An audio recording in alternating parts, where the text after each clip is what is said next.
Hey, good morning. Morning. Finally made it to say hello.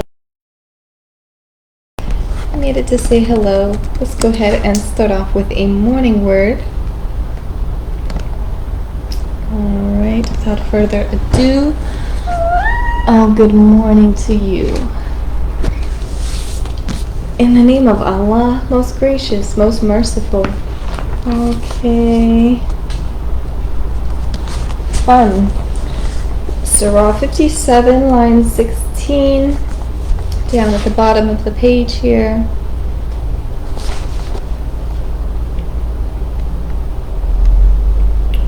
Excuse me, where's my little notes? There we go.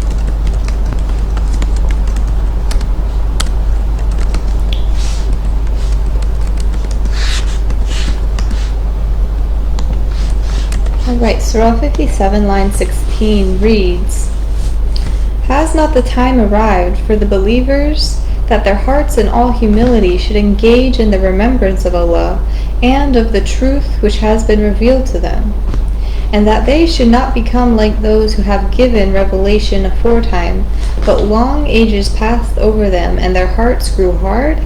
For many of them are rebellious transgressors." Oh, goodness gracious. Following a similar theme here. Has not the time arrived for believers with a capital B that their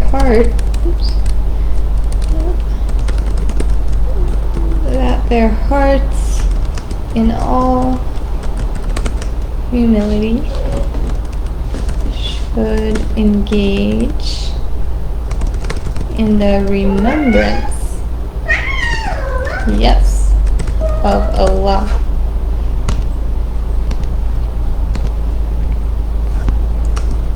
And of the truth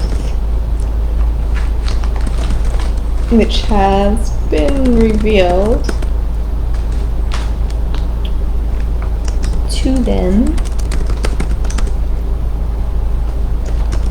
and that they should not become like those to whom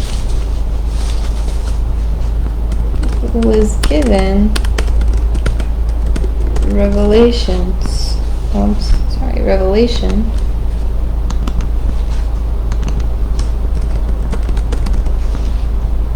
aforetime,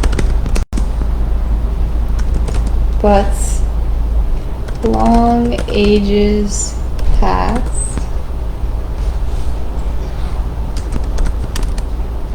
over them,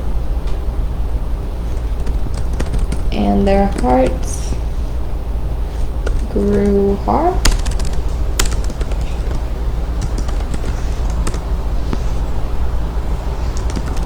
For many of them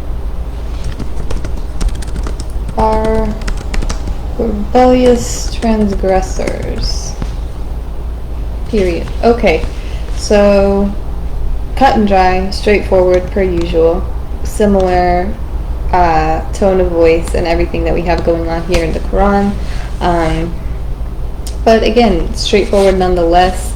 I was rewatching all the videos yesterday. I kind of went, I wouldn't say into a spiral, but just, feeling compelled to actually rewatch everything just to kind of catch myself up, see how the broadcasts are performing, seeing how, I'm liking the way that my voice is going, how my words are coming together. Not bad, not mad at it, right? And also just to check, because I see lately, or I've just been noticing, I think a little bit more sensitive to the energy that's going on surrounding, not specifically me reading the Bible, but just in general. People are so cold-shouldered to religion in general, and to the book, the words of the text. And I watch somebody that we like to watch is Forbidden Knowledge, or Billy Carson.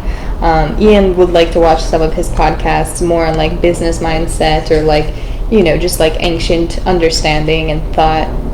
But sometimes he'll come out with a podcast or two that's just a little bit like really. Just, completely destroying the relevancy or the truth, really, completely destroying the truth of like the Old Testament or the Torah. Not to say that he's anti-Semitic in any way, but like he definitely has certain opinions about the Bible and how it's written by man and not by God, and all of these things, and how it breeds separation and how it breeds all of these things. So yeah, as he's saying all these things, he makes points where I can side with, but then there's also things that are just like really, really, really fabricated off of the fact that there's no understanding of the text, or there's no like really solidification of the ideas presented, and there's nitpicking of all of the bad parts, right? And we're not to say, we've definitely discussed bad parts in the Bible, right? There's definitely some drama and some immorality, right? But again, it's just giving you perspective on what things were like then, how can we compare them to now, and its relevance today, and how the messaging of both of these texts, they cover similar characters and everything like that, similar people, I should say, but just their nature definitely does attest to where we are today. We wouldn't be here without we wouldn't be here without these people here. So it's good to acknowledge, like I always say, it's good to understand, it's good to learn, it's good to just have a overview of like our actual civilized history from long ago. Crazy. But yeah, he goes on. I might do like a response video like I've done in the past, but I kind of digressed from it last night. But maybe for you to watch. He also ties in how the religious texts in general, or the religions in general, like more specifically Christianity and Islam, are being tied to the wars going on in Israel and Palestine, because everybody's fighting over their birthright or their land. And I guess he has a problem with like digging up the past or what have you. But anyways, some points are made in the thing that he makes a lot of sense, but then there's some where it's just like, okay, there definitely needs to be a broader understanding and like a real listening with your heart. So this is, to take it back to what this is saying, this reading here, that they should not become like those who has given revelation aforetime, or who was given revelation aforetime, but long ages passed over them and their hearts grew hard.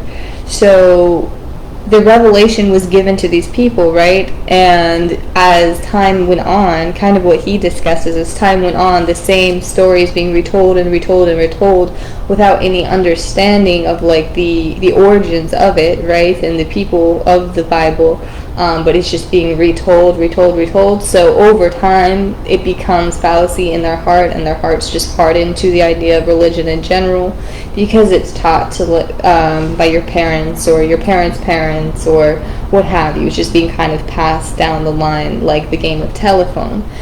So that's why we're taking a closer look at it. If I just, left it be and went with my teachings and my understanding of the Bible, I would probably feel the same way of like, yeah, I mean, I'm not religious, right? I'm not religious, but I'm spiritual, like everybody says. But now this is really uncovering the truth behind everything and why that's so important. Good morning. How are you? How are you? Okay, thank you. Okay, anyways, uncovering the truth behind everything and taking the time to really establish the real mysteries and uncover the real mysteries. Anyways, I'm not going to ramble too much because I don't have that much time this morning. You would have anything to drink? Water? I literally, that's all I got. Really? Yeah. Okay, all right.